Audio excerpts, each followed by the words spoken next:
নির্বাচন পরবর্তী পরিবেশ পরিস্থিতি, রাজনীতির গতি প্রকৃতি নিয়ে কথা বলবো নির্বাচন বিশেষজ্ঞ, নির্বাচন বিষয়ক সংস্কার কমিশনের প্রধান ও জাতীয় ঐক্যমত্য কমিশনের সদস্য, সুজন সম্পাদক ডক্টর বদিউল আলম মজুমদারের সঙ্গে।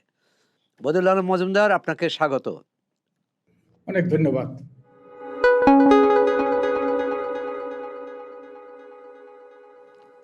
নির্বাচনটি কেমন হলো? আমার তো মনে হয় যারা ভোট দিতে চেয়েছে, ভোট দিতে গিয়েছে, তারা ভোট দিতে পেরেছে এবং নির্বাচনটা মোটামুটি শান্তিপূর্ণ হয়েছে, গ্রহণযোগ্য হয়েছে। যদিও পরবর্তীতে কিছু কিছু প্রশ্ন উভয় জোট থেকেই উত্থাপিত হয়েছে, বিশেষত ভোট গণনা নিয়ে। তবুও আমি মনে করি যে আমরা যতটুকু দেখেছি নির্বাচনটা গ্রহণযোগ্য হয়েছে।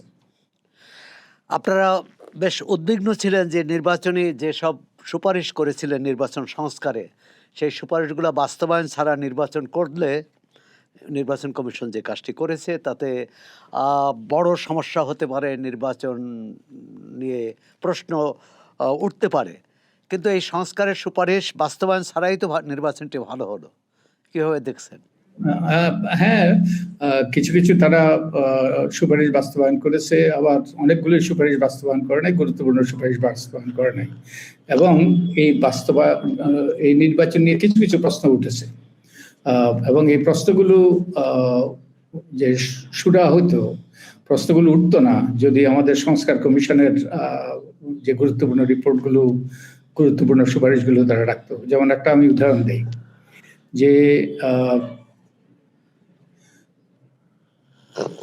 যে প্রশ্ন উঠেছে যে অনেক ঋণ খেলাপি এবং দ্বৈত নাগরিক নির্বাচন অংশ নিয়েছে এবং তাদের নির্বাচন অংশ নেওয়ার সুযোগ থাকা উচিত ছিল না, কারণ তারা ঋণ খেলাপি কিংবা দ্বৈত নাগরিক হওয়ার কারণে তাদের মনোনয়নপত্র বাতিল হওয়া উচিত ছিল। এই নিয়ে অনেক প্রশ্ন উঠেছে এবং এই নিয়ে অভিযোগ উঠেছে, গুরুতর অভিযোগ উঠেছে।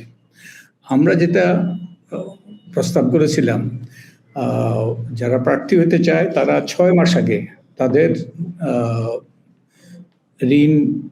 তারা যদি ঋণ খেলাপি হয় এটা রেগুলারাইজ করতে হবে 6 মাস আগে, এবং অভ্যাসগত ঋণ খেলাপিকে কোনোভাবেই নির্বাচন অংশ নেওয়ার সুযোগ দেওয়া যাবে না। না, আপনাদের প্রস্তাবটা তো খুবই ভালো ছিল, কিন্তু যখন থেকেই করুক না কেন, একটা হচ্ছে ঋণ খেলাপি নির্বাচনী আইন অনুযায়ী তো করতে পারে না, তারপরও নির্বাচন কমিশন কি করে তাদেরকে নির্বাচন করতে দিল? না, ওই যে হ্যাঁ, এটা তো প্রশ্ন।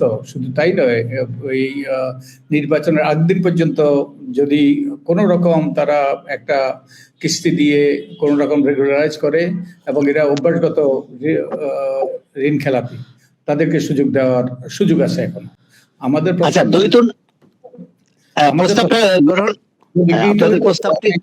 হইতো না, এবং এই সমস্যার এটা গুরুতর পরিণতি আছে, এই সমস্যাটার গুরুতর তাৎপর্য আছে। আচ্ছা বদিউল ভাই, আপনার সাথে পুরোপুরি একমত, কিন্তু দ্বৈত নাগরিকরা নির্বাচন করতে পারবে এরকম কোনো আইন আছে বাংলাদেশে? হ্যাঁ, আমি আমার কথা শেষ। হ্যাঁ আছে, আমাদের সংবিধানের 66 অনুচ্ছেদে আছে সুস্পষ্ট হবে। না, পারবে না আছে, তাই তো? হ্যাঁ, নির্বাচন করতে পারবে না। তাহলে আমি বলছি সংস্কার কমিশনের প্রস্তাব ছাড়াই তো তারা কোনোভাবেই নির্বাচন করতে পারবে না। তারা হয় তথ্য চুরি করে নির্বাচন করতে যাচ্ছে, অথবা আড়াল করে, অথবা গোপন করে। তো সেক্ষেত্রে তো এটি যদি কেউ আদালতে যায়, এমনি তো তার নির্বাচন বাতিল হবে, নির্বাচন হওয়ার পরও ফলাফল বাতিল হবে। কিন্তু আরেকটা আমাদের সুপারিশ আছে। বাই দ্য ওয়ে, যদি আমাদের সুপারিশটা গৃহীত হইতো তাহলে অভ্যাসগত ঋণ খেলাপিরা কোনোভাবেই সুযোগ পেত না। তো এরা যারা প্রতিদ্বন্দ্বিতা করেছে তারা অনেকেই হয়তো 2-1 পার পেয়ে যেত, কিন্তু একটা বিরাট সংখ্যকের বিরুদ্ধে অভিযোগ আছে, তারা নির্বাচন করতে পারতো না।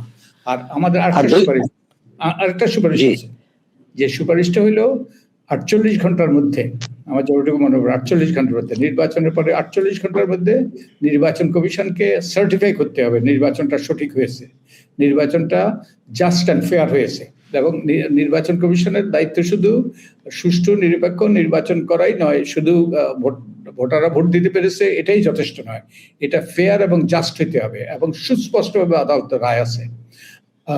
এবং আমাদের সুপারিশ ছিল 48 ঘন্টার মধ্যে নির্বাচন কমিশন সার্টিফাই করবে, অর্থাৎ নির্বাচনটা সুষ্ঠু নিরপেক্ষ জাস্ট এবং ফেয়ার হয়েছে, কোনো রকম কারচুপি হয় নাই।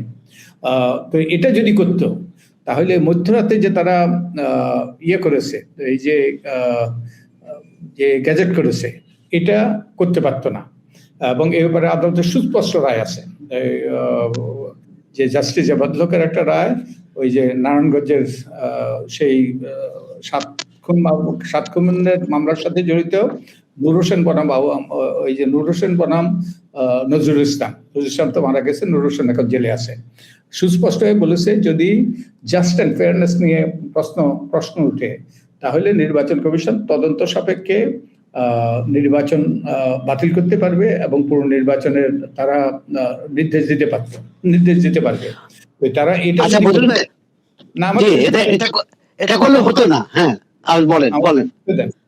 তারা যদি এখন নির্বাচন কমিশন যেটা করে, ওই যে রিটার্নিং অফিসাররা এই ফলাফল পাঠায়, তারা শুধু ওই যে গ্যাজেট করে দেয় এবং কোনো রকম দায় দায়িত্ব নেয় না। তারা হলো সাংবিধানিকভাবে স্বাধীন প্রতিষ্ঠান এবং তাদের দায়িত্ব নেওয়ার কথা। তো তারা এখন দায়িত্ব যদি নিতে হইতো তাহলে কিন্তু যে অভিযোগগুলো উঠেছে এই অভিযোগগুলো তদন্ত করে তারা সিদ্ধান্ত নিতে হইতো। ওকে, এখন এটা তাৎপর্য হলো অনেক ব্যক্তি নির্বাচনে অংশ নিয়েছে যারা হয়তো নির্বাচনে প্রতিদ্বন্দ্বিতা করার মতো তারা যোগ্য ছিল না। এর ফলে কি হয়েছে, নির্বাচনের যে সমীকরণটাই, ভোটের ফলাফলের সমীকরণটাই বদলে গেছে। কারা কিছু কিছু ব্যক্তি যারা যোগ্য ছিল না তারা হয়তো তারা নির্বাচিত হয়েছে, আর কিছু কিছু ব্যক্তি যারা জয়ী হওয়ার কথা তারা হয়তো পরাজিত হয়েছে। তো নির্বাচনটা জাস্ট ছিল না, নির্বাচনটা ফেয়ার ছিল কিনা এ নিয়ে প্রশ্ন, এবং নির্বাচন কমিশনের এটা প্রয়োজন ছিল এই মধ্যরাতে তারা রাত 2টা-3টার সময় তারা এই না করে এই গ্যাজেট তৈরি না করে। এবং এরপরেও আরো কিছু প্রশ্ন উঠেছে, মধ্যরাতে গেজেট করার কারণটা কি? I don't know. এবং এর আগেই কিন্তু এই যে উভয় দল থেকে প্রশ্ন উঠেছে, উভয় দলে দাবি করেছে কিছু কিছু জায়গায় পুনর্গণনা, উভয় দলই। এবং কিছু কিছু দল তো ওই যে ঘেরাও করেছে, ওই যে রাস্তাঘাট বন্ধ করে দিয়েছে। তো তাদের ওটা তদন্ত করে এটা এই সুরাহা করা উচিত ছিল, যার ফলে এই বিষয়গুলো চিরতরে এটার মীমাংসা হইতো। এখন এটা ইয়ে করার তাৎপর্য হলো, গ্যাজেট করার তাৎপর্য হলো তাদের হাত থেকে মানে আর তাদের কোনো দায় দায়িত্ব নাই, এটা আদালতের বিষয়। এবং আদালতের বিষয় যখন হয়, আদালতে যখন যায় তখন হিমাগার হয়ে যায়। তখন আমরা জানি যে খুব কম মামলাই সুরাহা হয় এই যে মেয়াদকালীন সময়ে।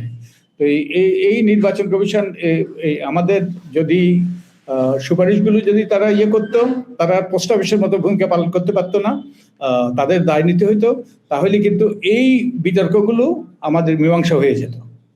বদল ভাই, আপনার সাথে পুরোপুরি একমত। এই তদন্তটি আপনারা সুপারিশ করেছেন কত ঘন্টার মধ্যে? 2 দিনের 48 ঘন্টার মধ্যে শেষ করা? আমার তো 48 ঘন্টা, তাদেরকে আমার যতটুকু মনে পড়ে 48 ঘন্টাই বোধ হয়। ওটার মধ্যে না 48 কি 24 ঘন্টা, বোধ হয় 48 ঘন্টা, আমাকে দেখতে হবে। আচ্ছা, যাই হোক, এখন আপনাদের সুপারিশ অমান্য করে তারা মধ্যরাতে গেজেট করেছে, এটা নিয়ে ভবিষ্যতে কি বড় ঝামেলা হতে পারে? মানে এই সমস্যাটা জিয়ে রইল, এই সমস্যাটা সমাধান করতে পারত। এবং নির্বাচন কমিশনে হলো স্বাধীন সাংবিধানিক প্রতিষ্ঠান। এখন আদালতে যাবে, এটা সুরাহা হবে কিনা 5 বছরে কেউ নিশ্চিত না। নতুন সরকারের প্রধান চ্যালেঞ্জ কি?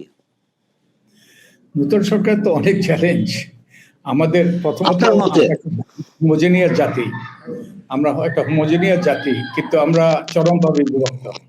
এবং আমরা একবার আমি লিখেছিলাম আমরা একটা we are nation of enemies, আমরা একে অপরের এনিমি, মানে শত্রু রাষ্ট্র, আমরা শত্রু দেশে বসবাস করছি, প্রত্যেকেই প্রত্যেককে শত্রু ভাবে। তা এই শত্রুতা থেকে বেরিয়ে আসার উপায় কি? এই শত্রুতা থেকে বেরিয়ে আসার, এবং এই শত্রুতা থেকে বেরিয়ে না আসলে আমরা বেশি দূর এগোতে পারবো না জাতি হিসাবে। এই শত্রুতা থেকে বেরিয়ে আসার হলো ইনক্লুসিভনেস, আমরা বিরোধী দলকে আস্থায় নেওয়া এবং আলাপ আলোচনার সংস্কৃতি গড়ে তোলা, রাজপথের সমস্যা সমাধানের পরিবর্তে আমরা এই যে সংলাপ ইত্যাদির মাধ্যমে এবং সংসদকে কেন্দ্রবিন্দু করা, এইগুলোর মাধ্যমে আমরা এগুলো বহুলাংশে আর অবশ্য কোন রকম দমন পীড়ন, মানুষের অধিকার হরণ এবং যে সকল অন্যায়গুলো অতীতে করা হয়েছে সেগুলো থেকে দূরে থাকা এবং শ্রদ্ধাবোধ, সত্যিকার অর্থে শ্রদ্ধাবোধ, পরস্পরের প্রতি সহনশীলতা। গণতান্ত্রিক মূল্যবোধের মূল কথাই হলো সহনশীলতা। তো সহনশীলতা এইসবের মাধ্যমে আমরা নতুন সংস্কৃতি, আমাদের রাজনীতিতে, আমাদের গণতান্ত্রিক মূল্যবোধে আমাদের নতুন ধারা সৃষ্টি করতে হবে। আপনারা বহু বছর ধরে জনপ্রতিনিধি বা রাষ্ট্রীয় ক্ষমতায় যারা থাকে তাদের সম্পদের হিসাব প্রকাশ করার পক্ষে আন্দোলন করে আসছেন, প্রচার করে আসছেন। এই অন্তর্বর্তী সরকারের প্রধান উপদেষ্টা বলেছিলেন যে তাদের যারা উপদেষ্টা পরিষদে আছেন তাদের এবং তাদের পরিবারের সদস্যদের সম্পদের হিসাব এবং আয় ব্যয়ের হিসাব জনসমক্ষে প্রকাশ করা হবে। তারা করলেন একেবারে শেষ মুহূর্তে। এটাকে কিভাবে দেখছেন? এটা কি চালাকি? কার কথা বলতেছেন? যারা উপদেষ্টা পরিষদের সদস্যরা তারা বলেছিলেন তাদের আয় ব্যয়ের সম্পদ জনসমক্ষে প্রকাশ করবেন। তারা ক্ষমতা থেকে চলে যাওয়ার শেষ মুহূর্তে এটি প্রকাশ করলেন, এতদিন করেননি। এর মধ্যে কি কোনো লুকোচুরি ব্যাপার ছিল? এটা যে দুঃখজনক, এটা গ্রহণযোগ্য নয়। তারা প্রথমেই আমার যতটুকু মনে পড়ে সম্পদের হিসাব দেওয়ার তারা অঙ্গীকার করেছিল, ওটা সাথে সাথে দেওয়া উচিত ছিল, এবং এটা দুঃখজনক, এটা গ্রহণযোগ্য নয়। এই নির্বাচনের পর আপনিও বলছেন রাজনৈতিক সংস্কৃতি বদলাতে হবে। আমরা একদিকে দেখলাম যে হবু প্রধানমন্ত্রী বিজয়ী দলের নেতা তারেক রহমান বিরোধী দলের নেতার সঙ্গে সাক্ষাৎ করেছেন, তাদের বাড়িতে গিয়েছেন।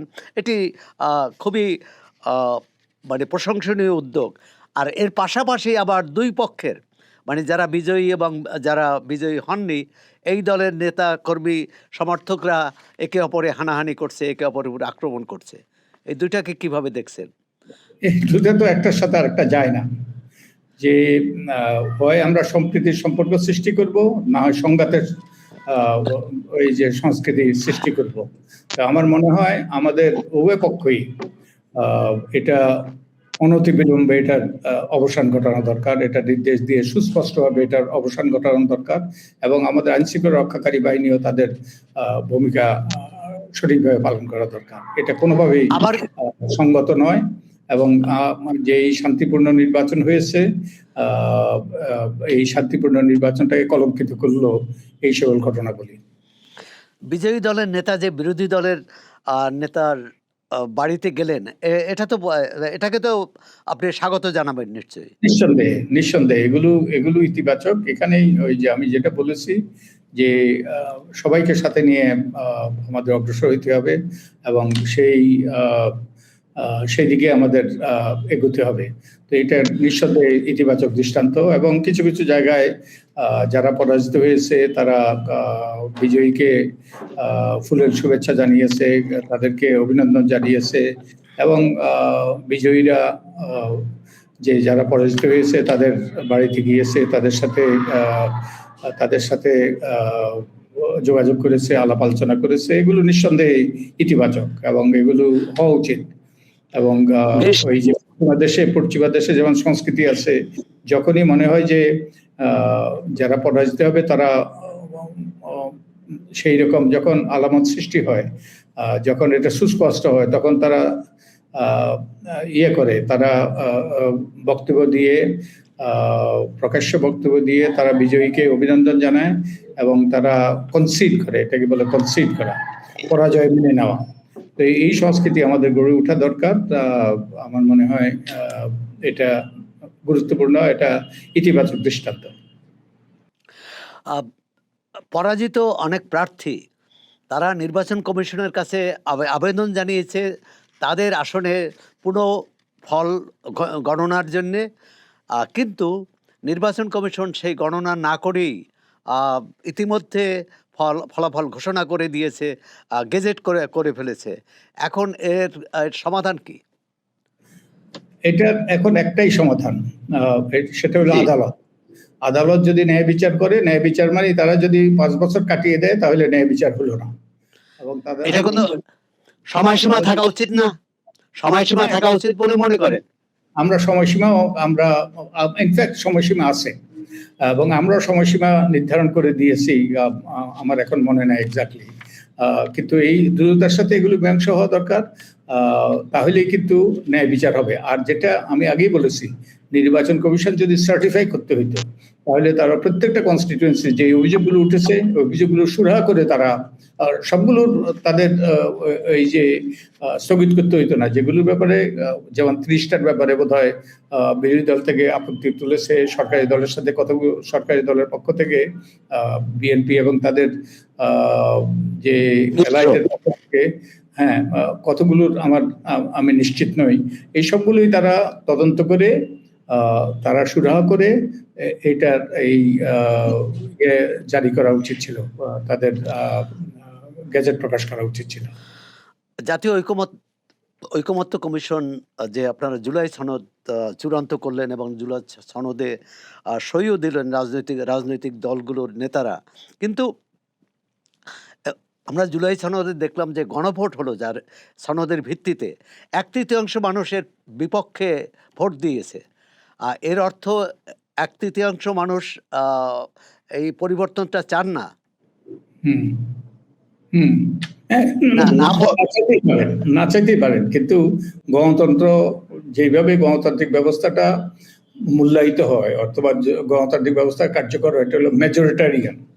যদি মেজরিটি যদি একমত হয় তাহলে সেটাই সিদ্ধান্ত। সেটা কিন্তু ওই যে তো আমাদের জুলাই জাতীয় সনদ সেইভাবেই নির্ধারিত হয়েছে, যে যে সুপার মেজরিটির মতামতের ভিত্তিতেই সিদ্ধান্তগুলো গৃহীত হয়েছে। তো যখন আপনার 2/3 যারা ভোট দিয়েছে তাদের 2/3 প্রায় 60% বোধ হয়, সামথিং লাইক দ্যাট, অথবা 2/3, হ্যাঁ, যখন একমত হয়, যখন এটা সম্মতি দেয়, এটাই জনগণের রায়। অতএব এটাকে সম্মান দেখানো সেটাই বাঞ্ছনীয়। জুলাই সনদ সই, একদিকে জুলাই সনদ সই হয়েছে, আবার জুলাই সনদে যে দলটি জাতীয় সংসদ নির্বাচনে জয়ী হলো সেই দলটি জুলাই সনদের অনেকগুলো বিষয়ে, অনেকগুলো ধারায় তারা আপত্তিও জানিয়েছে। এখন তারা বলেছেন যে আমরা তো জনগণের রায় পেয়েছি, তাহলে জুলাই সনদটা বাস্তবায়ন কিভাবে হবে? যেখানে তাদের আপত্তি আছে সেই আপত্তিগুলো যদি তারা বাস্তবায়ন না করে, আপত্তির ধারাগুলো, যেমন উচ্চকক্ষের নির্বাচন পদ্ধতি, একই ব্যক্তির প্রধানমন্ত্রী, সংসদ নেতা বা দলীয় প্রধান হওয়া ইত্যাদি ব্যাপারে তো বিএনপির শক্ত অবস্থান যে এগুলো পরিবর্তন করা যাবে না। অবশ্যই তাদের এটা শক্ত অবস্থান, নিঃসন্দেহে। তবে আমি আগেই বলেছি, তাদের যে নোট অফ ডিসেন্ট দিয়েছে এটা মাইনরিটি ভিউ। আমাদের যে জুলাই সনদে যেভাবে ঐক্যমত্য সৃষ্টি হয়েছে সেটা হলো সুপার মেজরিটি, অন্তত 2/3 দল এবং মেজর দলগুলোর অধিকাংশ যখন একমত তখন সেগুলোকেই ঐক্যমত্য ধরে নেওয়া হয়েছে। এই যে নোট অফ ডিসেন্ট মানে মাইনরিটি ভিউ। এখন এটা নিয়ে তারা অবশ্যই এই প্রশ্ন উত্থাপন করতে পারে। একই সাথে তারা কিন্তু সুস্পষ্ট অঙ্গীকার করেছে জুলাই সনদের বিষয়গুলো তারা পরিপূর্ণভাবে বাস্তবায়ন করে, পরিপূর্ণভাবে একবারে এই কথাই লেখা আছে, এবং তারা এই জুলাই সনদকে সংবিধানে অন্তর্ভুক্ত করবে এবং তারা এই ব্যাপারে আদালতে যাবে না। একই সাথে তাদের যিনি প্রধানমন্ত্রী হবেন তারেক জিয়া, তিনি এবং তার দলের জ্যেষ্ঠ নেতারাও এই জুলাই সনদের পক্ষে তারা তাদের অবস্থান ব্যক্ত করেছেন। তো এতে এখন তারা অবশ্যই তারা তাদের যুক্তি তুলে ধরতে পারে, তারা এবারে দ্বিমত করতে পারে। তবে আমার মনে হয় যে সার্বভৌম জনগণ যখন তাদের মতামত দিয়েছে, সেটাই শেষ কথা হওয়া উচিত। তো আমি আশা করি এটার প্রতি আমরা সবাই শ্রদ্ধাবোধ প্রদর্শন করব। সার্বভৌম জনগণের সার্বভৌম মতামত কোনটি? গণভোটের রায় না জাতীয় সংসদের রায়, কোনটি? এখন আপনি দুটোই বলতে পারেন, কিন্তু আপনার যে এই যে যে সংবিধান সংশোধন পরিষদ এটা গঠন করা হয়েছে, তো এই সংবিধান সংসদ পরিষদ এই যে 300 জন সংসদ সদস্য, তার সাথে যে সংবিধান সংশোধন পরিষদ, তো এটা সার্বভৌম জনগণের মতামত নেওয়ার জন্যই এটা করা হয়েছে। তো এই এখন হ্যাঁ, এটা নিয়ে ওই যে পক্ষ বিপক্ষে মতামত তুলে ধরতে পারেই অবশ্যই। তবে আমি আশা করব যে একটা বৃহৎ জনগোষ্ঠী তারা গুণগত পরিবর্তন চায় আমাদের শাসন ব্যবস্থায়। তারা আমাদের যে শাসন পদ্ধতিতে ভারসাম্য, চেকস অ্যান্ড ব্যালেন্স চায়, এবং এগুলোই কিন্তু আমাদের জন্য কাল হয়ে গিয়েছে। শেখ হাসিনা কিন্তু নির্বাচনের মাধ্যমে ক্ষমতা এসছে, শেখ হাসিনা কিন্তু সামরিক অভ্যুত্থানের মাধ্যমে ক্ষমতা আসে নাই, কিন্তু যে স্বৈরাচারী ব্যবস্থা আমাদের বিরাজমান, সেই স্বৈরাচারী ব্যবস্থাই শেখ হাসিনাকে স্বৈরাচারে পরিণত করেছে। তো এটার বৃহত্তর জনগোষ্ঠীর আকাঙ্ক্ষা এগুলোর পরিবর্তন হোক, এবারে অধিকাংশ দল, সুপার মেজরিটি দল ঐক্যমত্য পোষণ করেছে। আমি আশা করি যে ক্ষমতাসীন দল তারা এর প্রতি শ্রদ্ধা প্রদর্শন করে এই মৌলিক সংস্কারগুলো তারা করবে, এবং যার ফলে ভবিষ্যতে যেন আমাদের স্বৈরাচারী ব্যবস্থা আবার ফিরে না আসে। অবশ্যই খুব ভালো প্রত্যাশা করছেন আপনি, কিন্তু এই বিরোধ, মানে ক্ষমতাসীন দল এবং বিরোধী দলের এই বিরোধের কারণে উচ্চকক্ষ গঠন অনিশ্চিত হয়ে যেতে পারে কিনা? হ্যাঁ, হয়ে যেতে পারে। তবে যেটা যে উচ্চকক্ষ গঠনের একটা উদ্দেশ্য ছিল, কেউ যেন যে নিজের সুপার মেজরিটি ব্যবহার করে তারা যেন সংবিধান সংশোধন করতে না পারে, যেটা অতীতে ঘটেছে। তবে এবং এটার একটা অ্যাসাম্পশন ছিল, একটা ধারণা ছিল যে কেউ 50% ভোট পাবে না যদি সংখ্যানুপাতিক পদ্ধতিতে উচ্চকক্ষ 100 আসন নিয়ে করতে হয়। তো এখন মনে হচ্ছে যেন 50% ভোট বিএনপি এবং তার জোট সঙ্গীরা পেয়েছে। তো এটা তাদের জন্য সহজ হবে, তারা তাদের জন্য প্রতিবন্ধকতা সৃষ্টি করবে না, কারণ সংবিধান সংশোধনের জন্য নিম্নকক্ষের 2/3 সমর্থন লাগবে, উচ্চকক্ষের সংখ্যাগরিষ্ঠের সমর্থন লাগবে। তো এই সংখ্যাগরিষ্ঠ তারা পেয়ে গিয়েছে। তো তাদের পক্ষে যেই সংবিধান সংশোধন করা দূরও হবে না, মানে তাদের ভয় পাওয়ার কোনো কারণ নাই, ভীত হওয়ার কোনো কারণ নাই, তাই তো? হ্যাঁ, তাদের ভীত হওয়ার কারণ নাই, আর যেটা বরং তাদের জন্য রক্ষা কবচ হবে। তারা তো আর চিরকাল ক্ষমতা থাকবে না, তারা যখন যে বিরোধী দলে থাকবে তখন সেই অবস্থায় হয়তো কেউ সংখ্যাগরিষ্ঠতা পাবে না, যার ফলে কেউ ইচ্ছা মতো সংবিধান সংশোধন করতে পারবে না। তো আমি মনে করি আমাদের দীর্ঘমেয়াদী চিন্তা করে বস্তুত ওই যে যারাই ক্ষমতায় আছে তারা তাদের অবস্থান থেকে চিন্তা না করে ভবিষ্যতে তারা যখন বিরোধী দলে যাবে তখন তাদের কি দাবি হবে সেটা বিবেচনা করে তারা তাদের সিদ্ধান্ত নেওয়া উচিত বলে আমি মনে করি। শেষ প্রশ্ন, আবারও অন্তর্ভুক্তিমূলক সংসদের কথা বলছি আমি, রাজনৈতিক দলের অংশগ্রহণ নয় এ প্রশ্নে না। আগামী জাতীয় সংসদে বা যে জাতীয় সংসদ গঠিত হতে যাচ্ছে তাতে মাত্র 7 জন নারী সদস্য থাকবে এবং 4 জন সংখ্যালঘু সদস্য। এদের নিয়ে এটাকে কি আপনি অন্তর্ভুক্তিমূলক সংসদ বলবেন? পুরোপুরি। না না, এটা দুঃখজনক। আমরা আমাদের রাজনৈতিক দলগুলো তাদের অঙ্গীকার রক্ষা করে নাই। ৫% নারীকে মনোনয়ন দেওয়ার ব্যাপারে। আর আমার ব্যক্তিগতভাবে আমি এই পদ্ধতির এই পদ্ধতির সমর্থকও নই। ঘোরতার বিরোধী। মানে আপনারা যেটা আপনারা চেয়েছিলেন তো ১০০ আসনে সরাসরি নারী সদস্য নির্বাচিত হবে। সরাসরি এবং ঘূর্ণায়মান পদ্ধতিতে, যেটা ভারতে করার জন্য তারা আইন পাশ করেছে, যেটা ভারতের পঞ্চায়েতে আছে। তাহলে কিন্তু ১০০ আসনে নারীদের সরাসরি নির্বাচন হতো, তাদের আসন থাকতো এবং ওটা সত্যিকার অর্থে অন্তর্ভুক্তিমূলক হতো এবং নারী পুরুষ উভয়েরই সমদায়িত্ব, সমসুযোগ এবং সমক্ষমতা থাকতো। কিন্তু কিন্তু ভারতেও লোকসভায় তো এই পদ্ধতি চালু হয়নি। ভারতের লোকসভায় তারা আইন পাশ করেছে ২০২৩ সালে।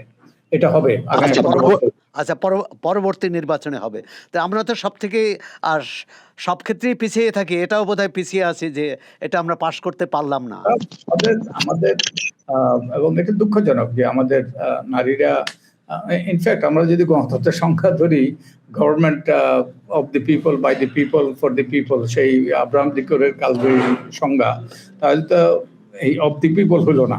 আমাদের মাইনরিটিরাও মাত্র 4 জন আমার যতটুকু মনে পড়ে, আর এরা 7 জন। কোনোভাবে অন্তর্ভুক্তিমূলক হলো না, কোনোভাবেই ওই যে তাদের ন্যায্য প্রতিনিধিত্ব নিশ্চিত হলো না। এটা কোনোভাবেই গ্রহণযোগ্য নয়। বদিউল ভাই, আপনাকে অনেক অনেক ধন্যবাদ। আজ আমাদের আলোচনা এখানে শেষ হলো। ভবিষ্যতে আবারও আপনার সাথে দেখা হবে, কথা হবে। ভালো থাকুন।